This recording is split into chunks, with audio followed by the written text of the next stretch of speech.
ನಮಸ್ಕಾರ ಸ್ನೇಹಿತರೆ, ನಮ್ಮ ಇಂದಿನ ವಿಷಯ ಕ್ಲಾಸ್ 10 ಕನ್ನಡ ಕನ್ನಡ ಸಾಹಿತ್ಯ ಸಂಪದ. ಕ್ಲಾಸ್ 10 ಕನ್ನಡ ಗದ್ಯ ಭಾಗ 4. ಗದ್ಯ ಕನ್ನಡವನ್ನು ಕಟ್ಟುವ ಕೆಲಸ. ಈ ಗದ್ಯ ಭಾಗದ ಸಂಪೂರ್ಣ ಪ್ರಶ್ನೋತ್ತರಗಳು ಈ ವಿಡಿಯೋದಲ್ಲಿ ಇವೆ. ಪಾಠ 4 ಕನ್ನಡವನ್ನು ಕಟ್ಟುವ ಕೆಲಸ. ಅಭ್ಯಾಸ ಭಾಗ. ಸಾಂದರ್ಭಿಕ ವಿವರಣೆಯನ್ನು ಬಯಸುವ ವಾಕ್ಯಗಳನ್ನು ಸಂದರ್ಭ ಸಹಿತ ವಿವರಣೆ ಕೊಡಿ. ಸಂದರ್ಭವನ್ನೆದ್ದು, ಒಂದು ಅಂಗೈ ಅಗಲ ಬಿಟ್ಟರೆ ಮತ್ತೆಲ್ಲಿಯೂ ನೋಡಲಾರಿರಿ. ಸಂದರ್ಭ: ಪ್ರಸ್ತುತ ವಾಕ್ಯವನ್ನು ಸಾಹಿತ್ಯ ಸಂಪದ ಪಠ್ಯದ ಗದ್ಯ ಭಾಗದಲ್ಲಿ ಬರುವ ಹಾಮಾನಾಯಕರ ಕನ್ನಡವನ್ನು ಕಟ್ಟುವ ಕೆಲಸ ಈ ಲೇಖನದಿಂದ ಆಯ್ದುಕೊಳ್ಳಲಾಗಿದೆ. ಲೇಖಕರು ತಮ್ಮನ್ನು ಕನ್ನಡಕ್ಕೆ ಒಪ್ಪಿಸಿಕೊಂಡ ಪ್ರಸಂಗವನ್ನು ವಿವರಿಸುವ ಸಂದರ್ಭದಲ್ಲಿ ಈ ಮಾತನ್ನು ಹೇಳುತ್ತಾರೆ. ಈಗ ಸಂದರ್ಭದ ವಿವರಣೆ. ಹಾಮಾನಾಯಕರ ಮೊದಲು ಮತ್ತು ಎರಡನೇ ಪ್ರೀತಿ ಎಂದರೆ ಕನ್ನಡ. ಕನ್ನಡದ ಪ್ರೀತಿ ಅವರಿಗೆ ಎಳೆಯಿಂದಲೇ ಬಂದದ್ದು.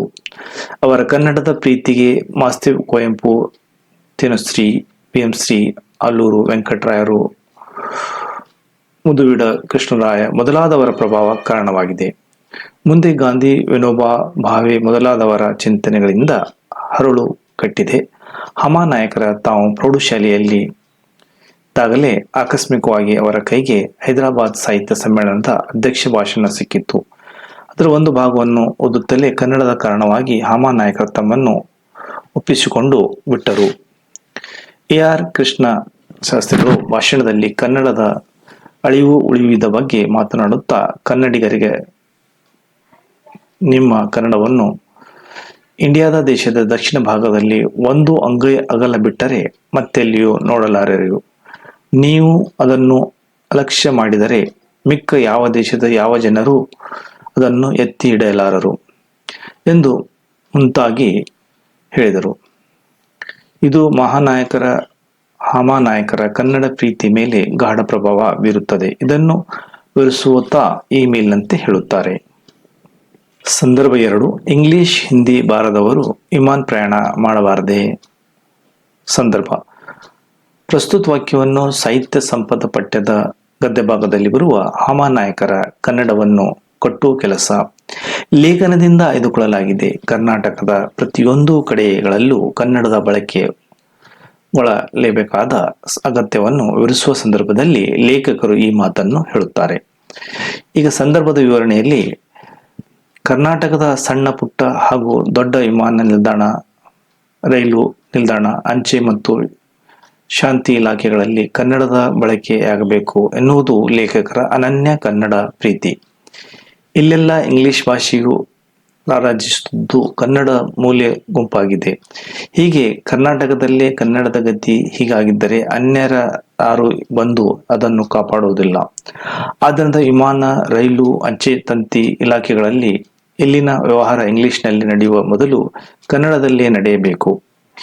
ವಿಮಾನ, ರೈಲು ನಿಲ್ದಾಣಗಳಲ್ಲಿ ಕನ್ನಡದಲ್ಲಿ ಸೂಚನೆಗಳಿಲ್ಲದಿದ್ದರೆ ಕನ್ನಡಿಗರು ಪ್ರಯಾಣಿಸುವುದಾದರೂ ಹೇಗೆ? ಇಂಗ್ಲಿಷ್ ಹಿಂದಿ ಬಾರದವರು ಪ್ರಯಾಣ ಮಾಡುವುದಾದರೂ ಹೇಗೆ? ಆದ್ದರಿಂದ ಎಲ್ಲೆಲ್ಲ ಕನ್ನಡ ಬಳಕೆಯಾಗಬೇಕು ಎಂಬುದು ಲೇಖಕರ ಕನ್ನಡ ಪ್ರೀತಿ. ಇದನ್ನು ವಿವರಿಸುತ್ತಾ ಇವರು ಈ ಮೇಲಿನಂತೆ ಹೇಳುತ್ತಾರೆ. ಸಂದರ್ಭ 3. ನಾವು ಪರದೇಶಿಗಳೆಂಬ ಭಾವನೆ ಬರುತ್ತದೆ. ಸಂದರ್ಭ: ಪ್ರಸ್ತುತ ವಾಕ್ಯವನ್ನು ಸಾಹಿತ್ಯ ಸಂಪದ ಪಠ್ಯದ ಗದ್ಯ ಭಾಗದಲ್ಲಿ ಬರುವ ಹಾಮಾನಾಯಕರ ಕನ್ನಡವನ್ನು ಕಟ್ಟು ಕೆಲಸ ಈ ಲೇಖನದಿಂದ ಆಯ್ದುಕೊಳ್ಳಲಾಗಿದೆ. ವಿಮಾನ ನಿಲ್ದಾಣ, ರೈಲ್ವೆ ನಿಲ್ದಾಣ, ಅಂಚೆ ಮತ್ತು ತಂತಿ ಇಲಾಖೆಗಳೆಲ್ಲ ಕನ್ನಡ ಭಾಷೆ ಬಳಕೆಗೊಳ್ಳಬೇಕಾದ ಅಗತ್ಯವನ್ನು ವಿವರಿಸುವ ಸಂದರ್ಭದಲ್ಲಿ ಲೇಖಕರು ಈ ಮಾತನ್ನು ಹೇಳುತ್ತಾರೆ. ಸಂದರ್ಭದ ವಿವರಣೆ. ಕನ್ನಡ ನಾಡಿನಲ್ಲಿ ಕನ್ನಡಿಗರಿಂದಲೇ ಕನ್ನಡ ಭಾಷೆ ಪರದೇಶಿಯಾಗುತ್ತಿರುವುದರ ಬಗ್ಗೆ ಲೇಖಕರಿಗೆ ತೀವ್ರ ನೋವಿದೆ. ಕನ್ನಡಿಗರು ಹಿಂದಿ ಇಂಗ್ಲಿಷ್ ವ್ಯಾಮೋಹಕ್ಕೆ ಬೀಳುವುದಾಗಲಿ, ಕೇಂದ್ರ ಮತ್ತು ರಾಜ್ಯ ಸರ್ಕಾರಗಳು ಹಿಂದಿ ಇಂಗ್ಲಿಷ್ ಭಾಷೆಗಳಿಗೆ ಹೆಚ್ಚಿನ ಒತ್ತನ್ನು ಕೊಡುವುದಾಗಲಿ ಕನ್ನಡ ಭಾಷೆ ನಾಶಕ್ಕೆ ಪ್ರಬಲ ಕಾರಣಗಳಾಗುತ್ತವೆ. ಮೊದಲು ನಮ್ಮ ಕನ್ನಡಿಗರಿಂದ ನಮ್ಮ ಕನ್ನಡದ ರಕ್ಷಣೆಯಾಗಬೇಕು. ಉಳಿದಂತೆ ಯಾವ ಭಾಷೆಯನ್ನಾದರೂ ಕಲಿಯಬಹುದು, ಬಳಸಬಹುದು. ಆದರೆ ಪರಿಸ್ಥಿತಿ ಹೀಗಿಲ್ಲ, ಇದಕ್ಕೆ ತದ್ವಿರುದ್ಧವಾಗಿದೆ. ವಿಮಾನ ನಿಲ್ದಾಣ, ರೈಲ್ವೆ ನಿಲ್ದಾಣ, ಅಂಚೆ ತಂತಿ ಇಲಾಖೆ ಈ ಮೊದಲಾದ ಸಾರ್ವಜನಿಕ ಕ್ಷೇತ್ರಗಳಲ್ಲೂ ಹಿಂದಿ ಇಂಗ್ಲಿಷ್ ಭಾಷೆಗಳೇ ಬಳಕೆಗೊಳ್ಳುತ್ತಿವೆ. ಕನ್ನಡಕ್ಕೆ ಅಲ್ಲಿ ಸ್ಥಳವೇ ಇಲ್ಲವಾಗಿದೆ. ಈ ಎಲ್ಲ ಇಲಾಖೆಗಳ ವೇಳಾಪತ್ರಿಕೆ ನಿಯಮಗಳೆಲ್ಲ ಕನ್ನಡದಲ್ಲಿದ್ದರೆ ಕನ್ನಡಿಗರಿಗೆ ಅನುಕೂಲವಾಗುತ್ತದೆ, ಕನ್ನಡವು ಬದುಕುಳಿಯುತ್ತದೆ. ಆದರೆ ಇಲ್ಲೆಲ್ಲ ಹಿಂದಿ ಇಂಗ್ಲಿಷ್ ಭಾಷೆಗಳೇ ಬಳಕೆಗೊಳ್ಳುತ್ತಿದ್ದು ಕನ್ನಡದ ಮೂಲೆಯಾಗುತ್ತಿದೆ. ಇದು ನಿಲ್ಲಬೇಕೆಂಬ ಕನ್ನಡಾಭಿಮಾನವನ್ನು ವ್ಯಕ್ತಪಡಿಸುತ್ತಾ ಲೇಖಕರು ಈ ಮೇಲಿನಂತೆ ಹೇಳುತ್ತಾರೆ. ಸಂದರ್ಭ 4. ನಮ್ಮ ಭಾಷೆಯಲ್ಲಿ ಓದಿದ ಮೈಗೆ ಹತ್ತುವುದು. ಸಂದರ್ಭ: ಪ್ರಸ್ತುತ ವಾಕ್ಯವನ್ನು ಸಾಹಿತ್ಯ ಸಂಪದ ಪಠ್ಯದ ಗದ್ಯಭಾಗದಲ್ಲಿ ಬರುವ ಹಾಮಾನಾಯಕರ ಕನ್ನಡವನ್ನು ಕಟ್ಟುವ ಕೆಲಸ ಲೇಖನದಿಂದ ಆಯ್ದುಕೊಳ್ಳಲಾಗಿದೆ. ಮಾತೃಭಾಷೆ ನಮ್ಮನ್ನು ರಕ್ಷಿಸುವಂತೆ ಅನ್ಯ ಭಾಷೆಯನ್ನು ಎಷ್ಟೇ ಶ್ರಮಪಟ್ಟು ಕಲಿತರೂ ಅದು ನಮ್ಮನ್ನು ರಕ್ಷಿಸಲಾರದು ಎಂದು ವಿವರಿಸುವ ಸಂದರ್ಭದಲ್ಲಿ ಲೇಖಕರು ಈ ಮಾತನ್ನು ಹೇಳುತ್ತಾರೆ. ಈಗ ಸಂದರ್ಭದ ವಿವರಣೆಯಲ್ಲಿ ಪ್ರತಿಯೊಬ್ಬರೂ ತಮ್ಮ ತಮ್ಮ ಮಾತೃಭಾಷೆಯಲ್ಲೇ ಕಲಿಯಬೇಕು, ಅದಕ್ಕೆ ಅವಕಾಶವಿರಬೇಕು ಎನ್ನುವುದು ಲೇಖಕರ ಗಟ್ಟಿ ವಿಚಾರ. ಇಂಗ್ಲಿಷ್ ಭಾಷೆಯನ್ನು ಕಲಿಯುವುದು, ಓದುವುದು ಬೇಡವೆಂದು ಲೇಖಕರು ಹೇಳುವುದಿಲ್ಲ. ಇಂಗ್ಲಿಷ್ ಒಂದು ಭಾಷೆಯನ್ನಾಗಿ ಕಲಿಯಬೇಕು ಹೊರತು ಅದು ಮುಖ್ಯ ಭಾಷೆಯನ್ನಾಗಿ ಕಲಿಸಬಾರದು. ಇಂಗ್ಲಿಷನ್ನು ಭಾಷೆಯನ್ನಾಗಿ ಕಲಿಸಿ ವಿಷಯಗಳನ್ನು ನಮ್ಮ ಭಾಷೆಗಳಲ್ಲಿ ತಾಯ್ನಾಡಿಯಲ್ಲಿ ಕಲಿಸಬೇಕು. ಮಾಧ್ಯಮದ ಪ್ರಶ್ನೆ ನಮ್ಮಲ್ಲಿ ಬಗೆಹರಿಯಲಾರದ ಸಮಸ್ಯೆಯಾಗಿದೆ. ಶಿಕ್ಷಣ ತಜ್ಞರೆನಿಸಿಕೊಂಡವರಿಗೆ ಅನೇಕ ಸಲ ಭಾಷೆಯನ್ನು ಕಲಿಯುವುದು, ಭಾಷೆಯ ಮೂಲಕ ಕಲಿಸುವುದು, ಅವುಗಳ ನಡುವಿನ ಅಂತರ ತಿಳಿದಿರುವುದಿಲ್ಲ. ಕನ್ನಡ ಮಾಧ್ಯಮವಾಗಬೇಕೆಂದರೆ ಇಂಗ್ಲಿಷನ್ನು ಕಲಿಯಬಾರದೆಂಬ ಅರ್ಥವಲ್ಲ. ಏಕೆಂದರೆ ನಮ್ಮ ಭಾಷೆಯಲ್ಲಿ ಕಲಿಯುವುದು ನಮಗೆ ಸರಳ ಮಾತ್ರವಲ್ಲ, ಕಲಿತದ್ದು ಸರಳವಾಗಿ ನಮಗೆ ಹತ್ತುತ್ತದೆ. ನಮ್ಮ ಭಾಷೆ ನಮ್ಮ ರಕ್ತದೊಂದಿಗೆ ರಕ್ತಗತವಾಗಿ ಬಂದಿರುತ್ತದೆ. ಹೀಗಾಗಿ ಅನ್ಯ ಭಾಷೆಯನ್ನು ನಾವು ಎಷ್ಟೇ ಪ್ರಯಾಸದಿಂದ ಕಲಿತರೂ ಅದು ನಮ್ಮ ಭಾಷೆ ಅಂತಾಗುವುದಿಲ್ಲ, ನಮ್ಮ ಭಾಷೆಯೂ ಆಗುವುದಿಲ್ಲ. ಆದ್ದರಿಂದ ಕನ್ನಡಿಗರು ಕನ್ನಡದಲ್ಲೇ ಕಲಿಯಬೇಕು ಎಂಬುದು ಲೇಖಕರ ನಿಲುವು. ಇದನ್ನು ವಿವರಿಸುತ್ತಾ ಈ ಮೇಲಿನಂತೆ ಹೇಳುತ್ತಾರೆ. ಸಂದರ್ಭ 5. ಒಂದೊಂದು ಭಾಷೆಯು ಒಂದೊಂದು ವರ. ಸಂದರ್ಭ: ಪ್ರಸ್ತುತ ವಾಕ್ಯವನ್ನು ಸಾಹಿತ್ಯ ಸಂಪದ ಪಠ್ಯದ ಗದ್ಯಭಾಗದಲ್ಲಿ ಬರುವ ಹಾಮಾನಾಯಕರ ಕನ್ನಡವನ್ನು ಕಟ್ಟುವ ಕೆಲಸ ಈ ಲೇಖನದಿಂದ ಆಯ್ದುಕೊಳ್ಳಲಾಗಿದೆ. ಮೊದಲು ನಮ್ಮ ಭಾಷೆ, ಅನಂತರ ಉಳಿದ ಇತರ ಭಾಷೆ ಎಂದು ವಿವರಿಸುವ ಸಂದರ್ಭದಲ್ಲಿ ಈ ಮಾತನ್ನು ಹೇಳುತ್ತಾರೆ. ಸಂದರ್ಭ ವಿವರಣೆಯಲ್ಲಿ ಸಾರ್ವಜನಿಕವಾಗಿಯೂ ಕನ್ನಡಕ್ಕೆ ವಿಶೇಷ ಆದ್ಯತೆ ಸಿಕ್ಕಬೇಕೆನ್ನುವುದು ಲೇಖಕರ ಅಭಿಪ್ರಾಯ. ಪ್ರತಿಯೊಬ್ಬ ತಂದೆ ತಾಯಿಗಳಿಗೂ ತಮ್ಮ ಮಕ್ಕಳ ಒಳ್ಳೆಯ ಶಾಲೆಗಳಲ್ಲಿ ಓದಬೇಕು, ಒಳ್ಳೆಯ ಶಿಕ್ಷಣ ಪಡೆಯಬೇಕು, ಅವರ ಭವಿಷ್ಯ ಉಜ್ವಲವಾಗಬೇಕು ಎಂದು ಆಶಿಸುತ್ತಾರೆ. ಹೀಗಾಗಿ ಅವರ ಸಾಮಾಜಿಕವಾಗಿ ಅಸಹ್ಯವೆಂದು ಪರಿಗಣಿತವಾಗಿರುವುದು ಸಾರ್ವಜನಿಕ ಶಾಲೆಗಳಿಗೆ ತಮ್ಮ ಮಕ್ಕಳನ್ನು ಕಳಿಸಲು ಇಷ್ಟಪಡುವುದಿಲ್ಲ. ನಮ್ಮ ಸಾರ್ವಜನಿಕ ಶಾಲೆಗಳ ಸ್ಥಿತಿಯು ಅಷ್ಟೇ ಅಸ್ತವ್ಯಸ್ತವಾಗಿರುವುದು ಉಂಟು. ಕುಸಿದು ಬೀಳುತ್ತಿರುವ ಕಟ್ಟಡಗಳ, ದೊಡ್ಡಿಯಾದ ತರಗತಿಗಳು, ಅಧ್ಯಾಪಕರಿಲ್ಲದೆ ತರಗತಿಗಳು, ಪಾಠ ಹೇಳದ ಅನರ್ಹ ಅಧ್ಯಾಪಕರು, ದಿನ ಬೆಳಗಾದರೆ ರಜೆ, ಶಿಸ್ತಿಲ್ಲದ ವ್ಯವಸ್ಥೆ, ಮೂತ್ರದ ವಾಸನೆ, ಪರಿಸರ ಇದು ನಮ್ಮ ಬಹಳಷ್ಟು ಶಾಲೆಗಳ ಸ್ಥಿತಿ. ಆದ್ದರಿಂದ ಸಾರ್ವಜನಿಕರು ಅನಿವಾರ್ಯವಾಗಿ ಖಾಸಗಿ ಉದ್ಯಮವಾದ ಇಂಗ್ಲಿಷ್ ಶಾಲೆಗಳಿಗೆ ಕಡೆಗೆ ಹೋಗುತ್ತಾರೆ. ಎಲ್ಲಿವರೆಗೂ ನಮ್ಮ ಸಾರ್ವಜನಿಕ ಶಾಲೆಗಳ ಸ್ಥಿತಿಗಳು ಉತ್ತಮವಾಗುವುದಿಲ್ಲವೋ ಅಲ್ಲಿವರೆಗೂ ಶಿಕ್ಷಣದಲ್ಲಿ ಕನ್ನಡ ಆಕರ್ಷಕವೆನಿಸುವುದಿಲ್ಲ. ಇಂಗ್ಲಿಷ್ ಹಿಂದಿ ಭಾಷೆ ಅಲ್ಲ, ಜಗತ್ತಿನ ಎಲ್ಲ ಭಾಷೆಗಳು ನಮಗೆ ಬೇಕು. ಜ್ಞಾನ ಅಭಿವೃದ್ಧಿ ಅದು ಅತ್ಯವಶ್ಯಕವೇ. ಆದರೆ ನಮ್ಮ ಭಾಷೆ ಬದಲಿಗೆ ಇಂಗ್ಲಿಷ್ ಭಾಷೆ ಬೇಡ. ಇದನ್ನು ವಿವರಿಸುತ್ತಾ ಲೇಖಕರು ಈ ಮೇಲಿನಂತೆ ಹೇಳುತ್ತಾರೆ. ಸಂದರ್ಭ 6. ನಾವು ಯಾವ ಪತ್ರಿಕೆಗಳನ್ನು ಓದುತ್ತಿದ್ದೇವೆ? ಉತ್ತರ. ಸಂದರ್ಭ: ಪ್ರಸ್ತುತ ವಾಕ್ಯವನ್ನು ಸಾಹಿತ್ಯ ಸಂಪದ ಪಠ್ಯದ ಗದ್ಯಭಾಗದಲ್ಲಿ ಬರುವ ಹಾಮಾನಾಯಕರ ಕನ್ನಡವನ್ನು ಕಟ್ಟುವ ಕೆಲಸ ಲೇಖನದಿಂದ ಆಯ್ದುಕೊಳ್ಳಲಾಗಿದೆ. ನಮ್ಮ ಜೀವನ ಶೈಲಿ ಇಂಗ್ಲಿಷ್ ವ್ಯಾಮೋಹವಾಗಿದೆ ಎಂಬುದನ್ನು ಸ್ಪಷ್ಟಪಡಿಸುವ ಸಂದರ್ಭದಲ್ಲಿ ಲೇಖಕರು ಈ ಮಾತನ್ನು ಹೇಳುತ್ತಾರೆ. ಈಗ ಸಂದರ್ಭದ ವಿವರಣೆಯಲ್ಲಿ ಹೇಳುವುದಾದರೆ, ವಿವರಣೆ ಭಾರತೀಯರ ಮೇಲೆ ಮಾತ್ರವಲ್ಲ, ಕನ್ನಡಿಗರ ಮೇಲೂ ಇದು ಒಂದು ಇಂಗ್ಲಿಶಿನ ಗಾಢ ಪ್ರಭಾವವಾಗಿದೆ. ಈ ಪ್ರಭಾವವು ಎಷ್ಟರ ಮಟ್ಟಿಗೆ ಗಾಢವಾಗಿದೆ ಎಂದರೆ ನಮ್ಮ ಇಡೀ ಜೀವನ ಶೈಲಿಯೇ ಅಥವಾ ಜೀವನ ವಿಧಾನವೇ ಇಂಗ್ಲಿಷಿಯ ಎಂಬಂತಾಗಿದೆ ಬಿಟ್ಟಿದೆ.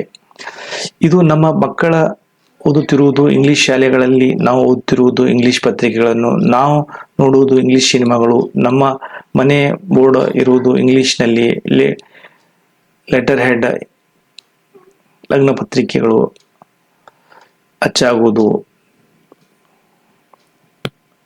ಇಂಗ್ಲಿಷ್ನಲ್ಲಿ, ನಾವು ಬ್ಯಾಂಕ್ಗಳಿಗೆ ಚೆಕ್ ಬರೆಯುವುದು ಇಂಗ್ಲಿಷ್ನಲ್ಲಿ, ನಾವು ಬರೆಯುವ ಕಾಗದ ಪತ್ರಗಳಲ್ಲಿ ಬಹುಪಾಲು ಇಂಗ್ಲಿಷ್ನವೇ. ಕನ್ನಡವನ್ನು ಮರೆತು ಬಿಟ್ಟಿದ್ದೇವೆ ಅಥವಾ ಕನ್ನಡ ಇಂಗ್ಲಿಷ್ ರಾಗಿ ಬಿಟ್ಟಿದ್ದೇವೆ. ಇದು ಕನ್ನಡದ ಬಹುದೊಡ್ಡ ದುರಂತ. ಇಂಗ್ಲಿಷ್ ವ್ಯಾಮೋಹ ಕನ್ನಡಕ್ಕೆ ತಂದಕ್ಕಿದ್ದ ಬಹುದೊಡ್ಡ ಉರುಳು. ಲೇಖಕರು ಇದನ್ನು ಬಹು ಸ್ಪಷ್ಟಪಡಿಸುತ್ತಾ ಇಮೇಲ್ ಅಂತೆ ಹೇಳುತ್ತಾರೆ. ಈಗ ಸಂದರ್ಭ 7ರಲ್ಲಿ ಕನ್ನಡಿಗರು ಮೊದಲು ಕನ್ನಡಿಗರಾಗಬೇಕು ಸಂದರ್ಭದಲ್ಲಿ ಪ್ರಸ್ತುತ ವಾಕ್ಯವನ್ನು ಸಾಹಿತ್ಯ ಪದಪಠ್ಯದ ಗದ್ಯಭಾಗದಲ್ಲಿ ಬರುವ ಹಾಮಾನಾಯಕರ ಕನ್ನಡವನ್ನು ಕಟ್ಟುವ ಕೆಲಸ ಲೇಖನದಿಂದ ಆಯ್ದುಕೊಳ್ಳಲಾಗಿದೆ. ಕನ್ನಡಿಗರಿಗೆ ಅನನ್ಯ ಕನ್ನಡ ಅಭಿಮಾನಿಗಳಿರಬೇಕೆಂದು ವಿವರಿಸುವ ಸಂದರ್ಭದಲ್ಲಿ ಲೇಖಕರು ಈ ಮಾತನ್ನು ಹೇಳುತ್ತಾರೆ. ಸಂದರ್ಭ ವಿವರಣೆಯಲ್ಲಿ ಹೇಳಬೇಕಾದರೆ, ಕನ್ನಡ ನಾಡಿನಲ್ಲಿ ಕನ್ನಡಕ್ಕೆ ಸ್ಥಾನಮಾನ ಸಿಕ್ಕಬೇಕಾದರೆ ಪ್ರತಿಯೊಬ್ಬ ಕನ್ನಡಿಗರು ಅಥವಾ ಸಾರ್ವಜನಿಕರು, ಸರ್ಕಾರದವರು ಕನ್ನಡದ ಅಭಿಮಾನಿಗಳಾಗಿರಬೇಕು. ನಮ್ಮ ಆಡಳಿತ ಮತ್ತು ಶಿಕ್ಷಣ ಕ್ಷೇತ್ರಗಳಲ್ಲಿ ಕನ್ನಡ ಪ್ರಧಾನವೂ ಆಗಬೇಕು. ಕನ್ನಡ ಜನ ಜೀವನವನ್ನು ತುಂಬಿಕೊಳ್ಳಬೇಕು. ಕನ್ನಡಿಗರು ಸ್ವಾಭಿಮಾನಿಗಳು ಆಗಬೇಕು. ಇದೆಲ್ಲ ಸಾಧ್ಯವಾಗದೆ ಹೋದರೆ ಕನ್ನಡದ ಸಮಸ್ಯೆಗಳೇ ಇದ್ದೇ ಇರುತ್ತವೆ. ಪ್ರತಿಯೊಬ್ಬ ಕನ್ನಡಿಗರು ಪ್ರತಿಯೊಂದು ಅಂಗುಲದಲ್ಲಿಯೂ ಕನ್ನಡಿಗನಾಗಬೇಕು. ಆಗ ಮಾತ್ರ ಅನೇಕ ಸಮಸ್ಯೆಗಳಿಗೆ ಪರಿಹಾರ ದೊರಕುತ್ತದೆ.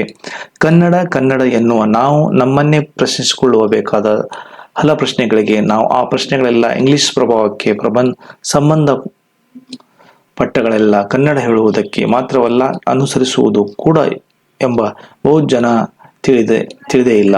ನಮ್ಮ ಮಕ್ಕಳ ಯಾವ ಶಾಲೆಗಳಲ್ಲಿ ಓದುತ್ತಿದ್ದೇವೆ, ನಾವು ಯಾವ ಪತ್ರಿಕೆಗಳನ್ನು ಓದುತ್ತಿದ್ದೇವೆ, ಇಂಥ ನೂರಾರು ಪ್ರಶ್ನೆಗಳನ್ನು ನಾವು ಹೇಳಿಕೊಳ್ಳಬೇಕಾಗಿದೆ. ಅವುಗಳ ಉತ್ತರ ನಮ್ಮನ್ನು ಚುಚ್ಚದಿದ್ದರೆ ಮಾತ್ರ ನಾವು ಕನ್ನಡವನ್ನು ಕುರಿತು ಮಾತನಾಡಲು ಯೋಗ್ಯತೆ ಗಳಿಸಿಕೊಂಡಿದ್ದೇವೆ ಅರ್ಥ. ಇದನ್ನು ವಿವರಿಸುತ್ತಾ ಲೇಖಕರು ಇಮೇಲ್ ನಂತೆ ಹೇಳುತ್ತಾರೆ.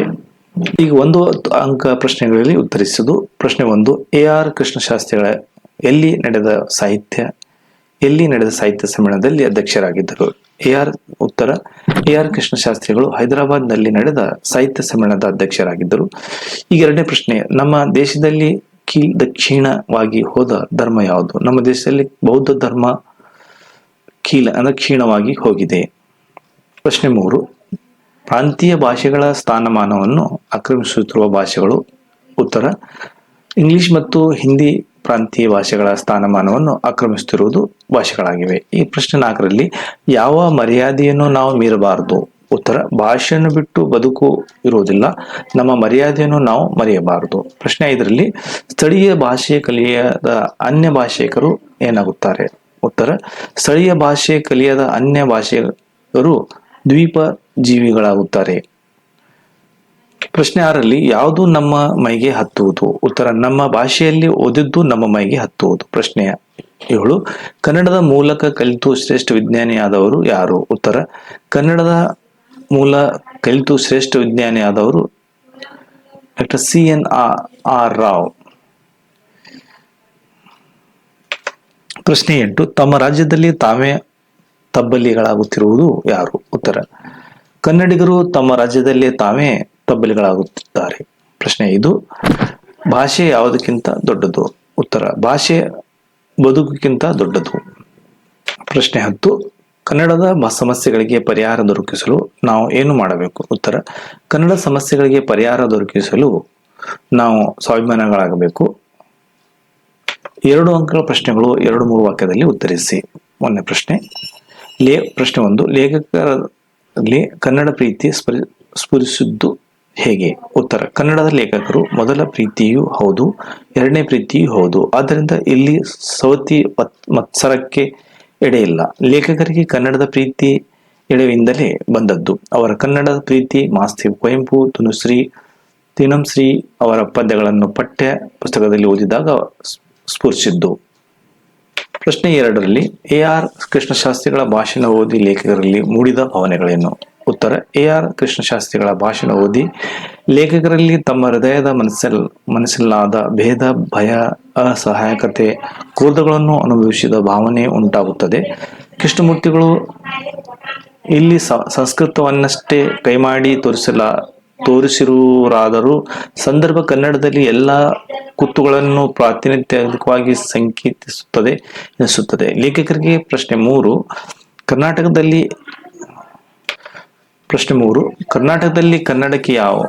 ಕರ್ನಾಟಕದಲ್ಲಿ ಕನ್ನಡಕ್ಕೆ ಯಾವ ಸ್ಥಾನಮಾನವಿರಬೇಕೆಂದು ಹಾಮಾನಾಯಕ್ ಅವರು ಅಪೇಕ್ಷಿಸುತ್ತಾರೆ? ಉತ್ತರ: ಕರ್ನಾಟಕದಲ್ಲಿ ಕನ್ನಡಕ್ಕೆ ಆಡಳಿತ ಮತ್ತು ಶಿಕ್ಷಣ ಕ್ಷೇತ್ರಗಳಲ್ಲಿ ಪ್ರಥಮ ಹಾಗೂ ಪ್ರಧಾನ ಸ್ಥಾನವನ್ನ ನೀಡಬೇಕೆಂದು ಹಾಮಾನಾಯಕರು ಅಪೇಕ್ಷಿಸಿದ್ದಾರೆ. ಕನ್ನಡ ನಮ್ಮ ಆಡಳಿತ ಮತ್ತು ಕ್ಷೇತ್ರಗಳಲ್ಲಿ ಪ್ರಧಾನವೂ ಆಗಬೇಕು. ಇದು ಜೀವನವನ್ನು ತುಂಬಿಕೊಳ್ಳಬೇಕು. ಕನ್ನಡಿಗರು ಸ್ವಾಭಿಮಾನಿಗಳಾಗಬೇಕು. ಇಲ್ಲದೆ ಹೋದರೆ ಕನ್ನಡದ ಸಮಸ್ಯೆಗಳು ಇದ್ದೇ ಇರುತ್ತವೆ. ಆದ್ದರಿಂದ ಸರ್ಕಾರ ಮತ್ತು ಸಾರ್ವಜನಿಕರು ಈ ಜವಾಬ್ದಾರಿಯನ್ನು ನಿರ್ವಹಿಸಬೇಕು. ಅಂದಾಗ ಕನ್ನಡಕ್ಕೆ ಸಿಕ್ಕಬೇಕಾದ ಸ್ಥಾನಮಾನ ಸಿಕ್ಕುತ್ತದೆ ಎಂಬುದು ಹಾಮಾನಾಯಕರ ವಿಚಾರ. ಪ್ರತಿಯೊಬ್ಬ ಕನ್ನಡಿಗರು ಪ್ರತಿಯೊಂದು ಅಂಗುಲದಲ್ಲೂ ಕನ್ನಡಿಗನಾಗಬೇಕು. ಆಗ ಮಾತ್ರ ಅನೇಕ ಸಮಸ್ಯೆಗಳಿಗೆ ಪರಿಹಾರ ದೊರಕುತ್ತದೆ. ಕನ್ನಡಿಗರು ಅನ್ಯ ಭಾಷೆ ಅತಿಯಾದ ವ್ಯಾಮೋಹಕ್ಕೆ ಮರೆತು ಮೊದಲು ಕನ್ನಡಿಗರಾಗಬೇಕು. ಆಗ ಕನ್ನಡಕ್ಕೆ ತಾನಾಗಿ ಅದರ ಸ್ಥಾನಮಾನ ಲಭಿಸುತ್ತದೆ ಎಂಬ ಅಪೇಕ್ಷೆ ಹಾಮಾನಾಯಕರ ಅವರದು. ಪ್ರಶ್ನೆ 4. ಕೇಂದ್ರದ ರೈಲು ಅಂಚೆ ಇಲಾಖೆಗಳ ಯಾವ ಧೋರಣೆ ಬೆಳೆಸಿಕೊಂಡಿರುವೆ? ಉತ್ತರ: ಕೇಂದ್ರದ ರೈಲು ಅಂಚೆ ಇಲಾಖೆಗಳು ಇಂಗ್ಲಿಷ್ ಮತ್ತು ಹಿಂದಿ ಭಾಷೆಗಳಲ್ಲಿ ವಿಶೇಷ ಆದ್ಯತೆ ಕೊಡುವ ಹಾಗೂ ಭಾರತೀಯ ಭಾಷೆ ಪ್ರಾದೇಶಿಕ ಭಾಷೆಗಳನ್ನು ತಿರಸ್ಕರಿಸುವ ಧೋರಣೆಗಳನ್ನು ಬೆಳೆಸಿಕೊಂಡಿವೆ. ಕೇಂದ್ರದ ರೈಲು ಹಾಗೂ ಅಂಚೆ ಇಲಾಖೆಗಳಲ್ಲಿ ಹಿಂದಿ, ಇಂಗ್ಲಿಷ್ ಭಾಷೆಗಳಲ್ಲಿ ವಿಶೇಷವಾಗಿ ಬಳಕೆಗೊಳ್ಳುತ್ತವೆ. ಪ್ರಶ್ನೆ 5. ಪ್ರತಿಯೊಂದು ತ್ರಿಭಾಷಾ ಸೂತ್ರದ ಬಳಕೆ ಹೇಗಿರಬೇಕು? ಉತ್ತರ: ತ್ರಿಭಾಷಾ ಸೂತ್ರದ ಬಳಕೆ ಹೇಗಿರಬೇಕು? ಉತ್ತರ: ಎಲ್ಲಾ ಸೂಚನೆಗಳು, ಎಲ್ಲಾ ಫಾರ್ಮ್ಗಳು, ಎಲ್ಲಾ ಬರವಣಿಗೆಯ ವ್ಯವಹಾರಗಳು ಕ್ರಮವಾಗಿ ಪ್ರಾದೇಶಿಕ ಭಾಷೆ ಹಿಂದಿ ಹಾಗೂ ಇಂಗ್ಲಿಷ್ ಗಳಿರಬೇಕು. ಇದೇ ತ್ರಿಭಾಷಾ ಸೂತ್ರದ ಬಳಕೆ. ಪ್ರಶ್ನೆ 6. ನಮ್ಮ ಸಾರ್ವಜನಿಕ ಶಾಲೆಗಳ ಬಗ್ಗೆ ಲೇಖಕರ ಅಭಿಪ್ರಾಯವೇನು? ಉತ್ತರ: ಲೇಖಕರ ಅಭಿಪ್ರಾಯದಲ್ಲಿ ಹೇಳುವುದಾದರೆ ನಮ್ಮ ಸಾರ್ವಜನಿಕ ಶಾಲೆಗಳ ತುಂಬಾ ಅಸ್ತವ್ಯಸ್ತ ಅವ್ಯವಸ್ಥೆ ಸ್ಥಿತಿಯಲ್ಲಿವೆ. ಕುಸಿದು ಬೀಳುತ್ತಿರುವ ಕಟ್ಟಡಗಳು, ದೊಡ್ಡಿಯಾದ ತರಗತಿಗಳು, ಅಧ್ಯಾಪಕರಿಲ್ಲದ ತರಗತಿಗಳು, ಪಾಠ ಹೇಳದ ಅನರ್ಹ ಅಧ್ಯಾಪಕರು, ದಿನ ಬೆಳಕೆಯಾದರೆ ರಜೆ ಶಿಸ್ತಿಲ್ಲದ ವ್ಯವಸ್ಥೆ, ಮೂತ್ರದ ವಾಸನೆ ಪರಿಸರ ನಮ್ಮ ಬಹಳಷ್ಟು ಸಾರ್ವಜನಿಕ ಶಾಲೆಗಳ ಸ್ಥಿತಿ. ಪ್ರಶ್ನೆ 7. ಕುಂಡದಲ್ಲಿ ನೆಟ್ಟ ಗಿಡಗಳ ಸ್ಥಿತಿ ಹೇಗಿರುತ್ತದೆ?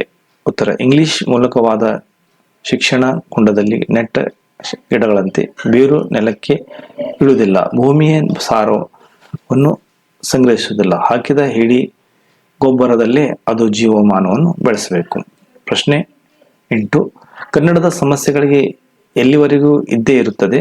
ಉತ್ತರ: ಎಲ್ಲಿವರೆಗೂ ಕನ್ನಡ ನಮ್ಮ ಆಡಳಿತ ಶಿಕ್ಷಣದಲ್ಲಿ ಪ್ರಥಮವೂ ಪ್ರಧಾನವೂ ಆಗಿರುವುದಿಲ್ಲವೋ, ಎಲ್ಲಿವರೆಗೂ ಅದು ಜೀವನವನ್ನು ತುಂಬಿಕೊಳ್ಳುವುದಿಲ್ಲವೋ, ಅಲ್ಲಿವರೆಗೆ ಕನ್ನಡರು ಸ್ವಾಭಿಮಾನಿಗಳಾಗಿರುವುದಿಲ್ಲ.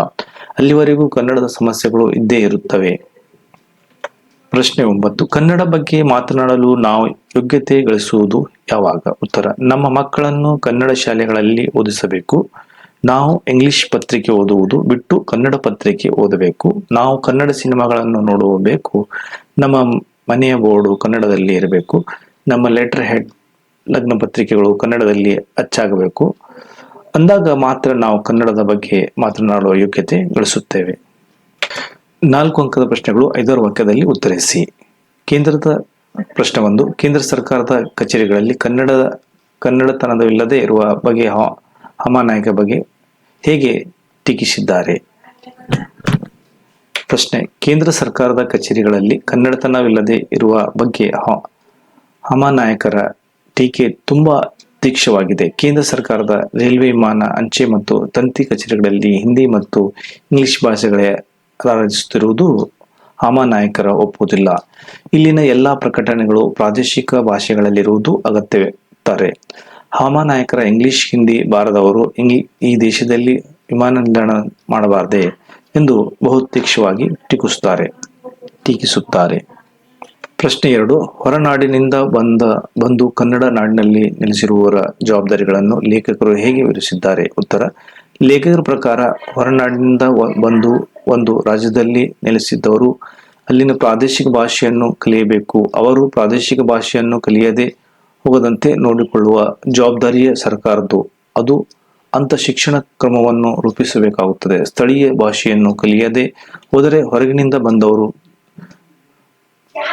ದೀಪ ಬೇಬಿಗಳಾಗಿ ಉಳಿಯಬೇಕಾಗುತ್ತದೆ. ಈ ರಾಜ್ಯದ ಜನರೊಂದಿಗೆ ಬೆರೆಯುವುದು ಸಾಧ್ಯವಾಗುವುದಿಲ್ಲ.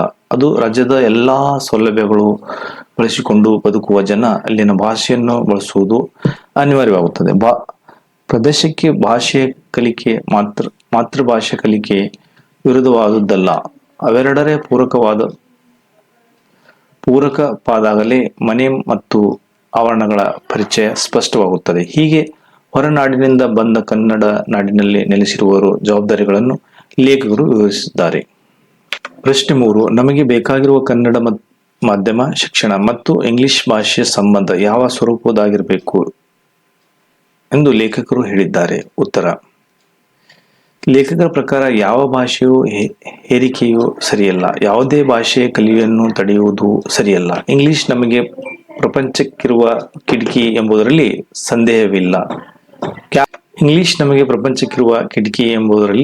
ಸಂದೇಹವಿಲ್ಲ. ಹಾಗೆಂದು ಅದನ್ನು ತಲೆಯ ಮೇಲೆ ಹೇರಿಕೊಳ್ಳಲಾಗುವುದಿಲ್ಲ. ಇಂಗ್ಲಿಷ್ ದುರ್ದೈವವೆಂದರೆ ಅದರ ನಿಜವಾದ ಮತ್ತು ಸಾರ್ಥಕವಾದ ಬಳಕೆಯಾಗದೆ ಕೇವಲ ಒಂದು ಪ್ರತಿಷ್ಠೆಯ ವಿಷಯವಾಗಿರುವುದು. ಕಾನ್ವೆಂಟ್ ಶಿಕ್ಷಣದಲ್ಲಿ ಅದು ಗಿಳಿಪಾಠವಾಗಿ ನಮ್ಮ ಬಾಲಕ ಬಾಲಕಿಯರಲ್ಲಿ ಒಂದು ಪ್ರತ್ಯೇಕ ವ್ಯಕ್ತಿತ್ವವನ್ನು ಮೂಡಿಸುತ್ತಿದೆ. ಈ ಬಗ್ಗೆ ಶಿಕ್ಷಣವನ್ನು ಪರಮ ಶ್ರೇಷ್ಠವಾದುದೆಂದು ನಮ್ಮಲ್ಲಿ ಅನೇಕರು ಕ್ರಮಿಸಿದ್ದಾರೆ. ಇಂಗ್ಲಿಷ್ ನಮಗೆ ಬೇಕು ನಿಜ, ಆದರೆ ಎಷ್ಟು ಬೇಕು, ಹೇಗೆ ಬೇಕು ಎನ್ನುವುದು ಮಾತ್ರ ಯಾರೂ ಯೋಚಿಸುವುದಿಲ್ಲ. ಶಾಲಾ ಶಿಕ್ಷಣ ಕೊನೆಯಲ್ಲಿ ಎಷ್ಟೊಂದು ಜನ ಶಿಕ್ಷಣವನ್ನು ಮುಂದುವರಿಸದೆ ಹೋಗುತ್ತಾರೆ ಎಂಬುದನ್ನು ಗಮನಿಸಿದರೆ ಇಂಗ್ಲಿಷ್ ಶಿಕ್ಷಣದ ಅಪವ್ಯಯವನ್ನು ನಮಗೆ ತಿಳಿಯುತ್ತದೆ. ಇಂಗ್ಲಿಷನ್ನು ಭಾಷೆ ಚೆನ್ನಾಗಿ ಕಲಿಸಿ ವಿಷಯಗಳನ್ನು ನಮ್ಮ ಭಾಷೆಗಳಲ್ಲಿ ಕಲಿಯಬೇಕೆಂಬ ಕನ್ನಡ ಮಾಧ್ಯಮವಾಗಬೇಕೆಂದರೆ ಇಂಗ್ಲಿಷನ್ನು ಕಲಿಯಬಾರದು ಎಂದಲ್ಲ. ನಮ್ಮ ಭಾಷೆಯಲ್ಲಿ ಓದಿದ್ದ ಮೈಗೆ ಹತ್ತುವುದು, ಆಧುನಿಕ ವಿಜ್ಞಾನವನ್ನು ಕಲಿಯುವುದು ನಮ್ಮ ಭಾಷೆಗಳ ಮೂಲಕ ಸಾಧ್ಯವಾಗುವುದಿಲ್ಲ ಎನ್ನುವುದು ಒಂದು ಮೂಢನಂಬಿಕೆ. ಕನ್ನಡದ ಮೂಲಕ ಕಲಿತು ಶ್ರೇಷ್ಠ ವಿಜ್ಞಾನಿ ಆಗಬಹುದು ಎಂಬುದು ಡಾಕ್ಟರ್ CNR ರಾವ್ ಅತ್ಯುತ್ತಮ ಉದಾಹರಣೆಯಾಗಿದ್ದಾರೆ. ಜನರಿಗೆ ಇಂಗ್ಲಿಷ್ನಲ್ಲಿ ಮೋಹ ಬೆಳೆಯಲು ಇಷ್ಟೇ ಕಾರಣ. ಪ್ರಶ್ನೆ 4. ಪೋಷಕರು ಖಾಸಗಿ ಶಾಲೆಗಳ ಕಡೆ ಹೊರಳಲು ಲೇಖಕರು ಯಾವ ಕಾರಣಗಳನ್ನು ಉದಾಹರಿಸುತ್ತಾರೆ? ಉತ್ತರ: ಪೋಷಕರು ಖಾಸಗಿ ಶಾಲೆಗಳ ಕಡೆ ಹೊರಳಲು ಲೇಖಕರು ಉದಾಹರಿಸುವುದು ಕಾರಣಗಳು ತುಂಬಾ ವಾಸ್ತವಿಕವಾಗಿವೆ. ಪ್ರತಿಯೊಬ್ಬ ತಂದೆ ತಾಯಿಗಳು ತಮ್ಮ ಮಕ್ಕಳ ಒಳ್ಳೆಯ ಶಾಲೆಗಳಲ್ಲಿ ಓದಬೇಕು, ಒಳ್ಳೆಯ ಶಿಕ್ಷಣ ಪಡೆಯಬೇಕು, ಅವರ ಭವಿಷ್ಯ ಉಜ್ವಲವಾಗಿರಬೇಕು ಎಂದು ಆಶಿಸುತ್ತಾರೆ. ಇದು ಸಹಜವೇ. ಅವರು ನ್ಯಾಯವಾಗಿಯೇ ಅಸಹ್ಯವೆನಿಸುವ ನಮ್ಮ ಸಾರ್ವಜನಿಕ ಶಾಲೆಗಳಿಗೆ ತಮ್ಮ ಮಕ್ಕಳನ್ನು ಕಳಿಸಲು ಇಷ್ಟಪಡುವುದಿಲ್ಲ. ಎಷ್ಟೋ ಕಡೆಗಳಲ್ಲಿಯೂ ಸಾರ್ವಜನಿಕ ಶಾಲೆಗಳನ್ನು ನೋಡಿದರೆ ಅವುಗಳ ಅಸ್ತವ್ಯಸ್ತ ಸ್ಥಿತಿ ತಂದೆ ತಾಯಿಗಳ ಈ ನಿರ್ಧಾರಕ್ಕೆ ಸಾಕ್ಷಿಯನ್ನು ಒದಗಿಸುತ್ತದೆ. ಕುಸಿದು ಬೀಳುತ್ತಿರುವ ಕಟ್ಟಡಗಳು, ದೊಡ್ಡಿಯಾದ ತರಗತಿಗಳು, ಅಧ್ಯಾಪಕರಿಲ್ಲದ ತರಗತಿಗಳು, ಪಾಠ ಹೇಳದ ಅನರ್ಹ ಅಧ್ಯಾಪಕರು, ದಿನ ಬೆಳಗಾದರೆ ರಜೆ, ಶಿಸ್ತಿಲ್ಲದ ವ್ಯವಸ್ಥೆ, ಮೂತ್ರದ ವಾಸನೆ, ಪರಿಸರ ಇದು ನಮ್ಮ ಬಹಳಷ್ಟು ಶಾಲೆಗಳ ಸ್ಥಿತಿ. ಆದ್ದರಿಂದ ಸಾರ್ವಜನಿಕರು ಅನಿವಾರ್ಯವಾಗಿ ಖಾಸಗಿ ಉದ್ಯಮವಾದ ಇಂಗ್ಲಿಷ್ ಶಾಲೆಗಳ ಕಡೆ ಹೋಗುತ್ತಾರೆ. ಎಲ್ಲಿವರೆಗೂ ನಮ್ಮ ಸಾರ್ವಜನಿಕ ಶಾಲೆಗಳ ಸ್ಥಿತಿ ಕನ್ನಡ ಆಕರ್ಷಣೆಯೆನಿಸುವುದಿಲ್ಲ, ಶಿಕ್ಷಣದಲ್ಲಿ ಕನ್ನಡ ಆಕರ್ಷಣೆಯೆನಿಸುವುದಿಲ್ಲ. ಇಂಗ್ಲಿಷ್ ನಮಗೆ ಬೇಕು, ಆದರೆ ನಮ್ಮ ಭಾಷೆಯ ಬದಲಿಗೆ ಅಲ್ಲ. ಇಂಗ್ಲಿಷ್ ಒಂದೇ ಅಲ್ಲ, ಇನ್ನು ಹಲವು ಭಾಷೆಗಳು ನಮಗೆ ಬೇಕು. ಒಂದೊಂದು ಭಾಷೆಯು ಒಂದೊಂದು ವರ, ಒಂದೊಂದು ಜಗತ್ತು. ಆದರೆ ಯಾವ ಭಾಷೆ ಬೇಕು ಎನ್ನುವುದು ನಮ್ಮ ಅಗತ್ಯವನ್ನು ಅನುಸರಿಸಿದ್ದು ಹೊರ ಜಗತ್ತಿನ ಸಂಪರ್ಕಕ್ಕಾಗಿ ನಮಗೆ ಇಂಗ್ಲಿಷ್ ಬೇಕು. ಆದರೆ ಅದೇ ಸರ್ವಸ್ವವಾಗಿ ಅಲ್ಲ. ಇಂಗ್ಲಿಷ್ ಮೂಲಕವಾದ ಶಿಕ್ಷಣ ಕುಂಡಲದಲ್ಲಿ ನೆಟ್ಟ ಗಿಡಗಳಂತೆ ಬೇರು ನೆಲಕ್ಕಿಳಿಯುವುದಿಲ್ಲ. ಭೂಮಿಯ ಸಾರವನ್ನು ಅವು ಸಹಿಸುವುದಿಲ್ಲ. ಹಾಕಿದ ಗಿಡ ಗೊಬ್ಬರದಲ್ಲಿ ಅದು ಜೀವಮಾನವನ್ನು ಕಳೆಯಬೇಕು. ಗೊಬ್ಬರದ ನಮ್ಮ ಭಾಷೆಯ ಶಿಕ್ಷಣ ಮಾಧ್ಯಮವಾಗಬೇಕು. ಅನ್ಯ ಭಾಷೆಗಳ ನಮ್ಮ ಜ್ಞಾನಕ್ಕೆ ಸಹಕಾರಿಯಾಗುವಂತೆ ಬಳಸಿಕೊಳ್ಳಬೇಕು. ನಾವು ನಮ್ಮ ಭಾಷೆಯನ್ನು ಹಿಂದೆ ತಳ್ಳಿ ತಾವು ಮುಂದೆ ಬಂದು ವಿಜೃಂಭಿಸುವಂತವಾಗಬಾರದು ಎಂಬ ಅಭಿಪ್ರಾಯ ಲೇಖಕರದು. ಪ್ರಶ್ನೆ 5. ಕನ್ನಡಿಗನಿಗೆನಿಸಿಕೊಳ್ಳಲು ಯಾವ ಯೋಗ್ಯತೆ ಪ್ರಶ್ನೆಗಳನ್ನು ನಮ್ಮನ್ನು ಚುಚ್ಚಬೇಕು? ವಿವರಿಸಿ. ಉತ್ತರ: ಕನ್ನಡಿಗರು ಕನ್ನಡಿಗರಿಗೆ ಎನಿಸಿಕೊಳ್ಳಲು ಇಂದು ಕೆಲ ಪ್ರಮುಖ ಪ್ರಶ್ನೆಗಳನ್ನು ಕೇಳಿಕೊಳ್ಳಬೇಕಾದ ಅಗತ್ಯವಿದೆ. ಕನ್ನಡದ ಕೇಳುವುದಕ್ಕೆ ಮಾತ್ರ ಅಲ್ಲ, ಅನುಸರಿಸುವುದಕ್ಕೂ ಕೂಡ ಅದು ಎಂದು ಬಹು ಜನ ತಿಳಿಯದೇ ಇಲ್ಲ. ಹೀಗಾಗಿ ನಮ್ಮ ಮಕ್ಕಳನ್ನು ಯಾವ ಶಾಲೆಗಳಲ್ಲಿ ಓದಿಸುತ್ತಿದ್ದೇವೆ, ನಾವು ಯಾವ ಪತ್ರಿಕೆಗಳನ್ನು ಓದುತ್ತಿದ್ದೇವೆ, ನಾವು ನೋಡುವುದು ಯಾವ ಸಿನಿಮಾಗಳನ್ನು, ನಮ್ಮ ಮನೆಯ ಬೋರ್ಡು ಯಾವ ಭಾಷೆಗಳಲ್ಲಿದೆ, ನಮ್ಮ ಲೆಟರ್ ಹೆಡ್ ಲಗ್ನ ಪತ್ರಿಕೆಗಳು ಅಚ್ಚಾಗಿರುವುದು ಯಾವ ಭಾಷೆಯಲ್ಲಿ, ನಾವು ಬ್ಯಾಂಕ್ಗಳಿಗೆ ಚೆಕ್ ಬರೆಯುವುದು ಕನ್ನಡದಲ್ಲಿ, ನಾವು ಬರೆಯುವ ಕಾಗದ ಪತ್ರಗಳಲ್ಲಿ ಎಷ್ಟು ಭಾಗದ ಕನ್ನಡ, ಇಂಥ ನೂರಾರು ಪ್ರಶ್ನೆಗಳು ನಾವು ಕೇಳಿಕೊಳ್ಳಬೇಕಾಗಿದೆ. ಇವೆಲ್ಲ ಕನ್ನಡಿಗನೆನಿಸಿಕೊಳ್ಳಲು ನಮ್ಮನ್ನು ಅಥವಾ ಕನ್ನಡಿಗರನ್ನು ಚುಚ್ಚಬೇಕಾದ ಯೋಗ್ಯತೆ ಪ್ರಶ್ನೆಗಳು. ಇವುಗಳ ಉತ್ತರ ನಮ್ಮನ್ನು ಚುಚ್ಚದಿದ್ದರೆ ನಾವು ಕನ್ನಡವನ್ನು ಕುರಿತು ಮಾತನಾಡಲು ಯೋಗ್ಯತೆ ಗಳಿಸಿಕೊಂಡಿದ್ದೇವೆ ಎಂದ ಅರ್ಥ. ಆದ್ದರಿಂದ ಕನ್ನಡಿಗರು ಮೊದಲು ಕನ್ನಡಿಗರಾಗಬೇಕು ಎನ್ನುತ್ತಾರೆ ಹಮಾನಾಯ್ಕರು. ಭಾಷಾ ಅಭ್ಯಾಸ ಬರೆದುಕೊಳ್ಳಿ, ಪೌಸ್ ಮಾಡಿ.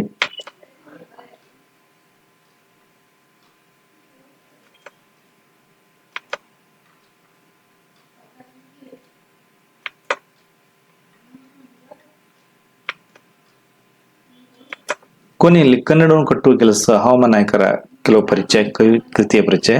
ಹಮಾನಾಯ್ಕ್ ಎಂದೇ ಪ್ರಸಿದ್ಧರಾದ ಹಮಾನಾಯ್ಕರ ಕನ್ನಡದ ಪ್ರಮುಖ ವೈಚಾರಿಕ ಪ್ರಜ್ಞೆಯ ಲೇಖಕರು, ಶ್ರೇಷ್ಠ ವಿಮರ್ಶಕರು, ಪ್ರಬಂಧಕಾರರು, ಜಾನಪದ ವಿದ್ವಾಂಸರು. 1931ರಲ್ಲಿ ಶ್ರೀನಿವಾಸ ನಾಯಕ್ ರುಕ್ಮಿಣಿಯವರ ಸುಪುತ್ರನಾಗಿ ಜನಿಸಿದ ಹಮಾನಾಯ್ಕರ ಪೂರ್ಣ ಹೆಸರು ಹರಗುದ್ದೆ ಮಾನಪ್ಪ ನಾಯಕ್. ಇವರು ಶಿವಮೊಗ್ಗ ಜಿಲ್ಲೆ ತೀರ್ಥನಹಳ್ಳಿ ತಾಲೂಕಿನ ಹರಗುದ್ದೆಯವರು. ಮೈಸೂರು ವಿಶ್ವವಿದ್ಯಾಲಯದ ಕನ್ನಡ ಅಧ್ಯಯನ ಸಂಸ್ಥೆಯ ನಿರ್ದೇಶಕರಾಗಿ, ಗುಲ್ಬರ್ಗಾ ವಿಶ್ವವಿದ್ಯಾಲಯದ ಕುಲಪತಿಗಳಾಗಿ ಕಾರ್ಯನಿರ್ವಹಿಸಿದವರು. ಹಮಾನಾಯ್ಕರ ಕನ್ನಡದ ಕಟ್ಟಾಳು ಎಂದೇ ತಮ್ಮನ್ನು ಗುರುತಿಸಿಕೊಂಡಿದ್ದ ಹಮಾನಾಯ್ಕ ತಮ್ಮ ಅಪಾರ ವಿದ್ವತ್ತ್ವ, ದಕ್ಷ ಆಡಳಿತ, ಸ್ನೇಹಪರ ಗುಣ, ಪಕ್ಷಪಾತಗಳಿಗೆ ಹೆಸರಾದವರು. ಕನ್ನಡದ ಹಲ ಪತ್ರಿಕೆಗಳಲ್ಲಿ ಪ್ರಸಿದ್ಧ ಅಂಕಣಕಾರರಾಗಿರುವ ಹಲವಾರು ಲೇಖನಗಳನ್ನು ಬರೆದರು.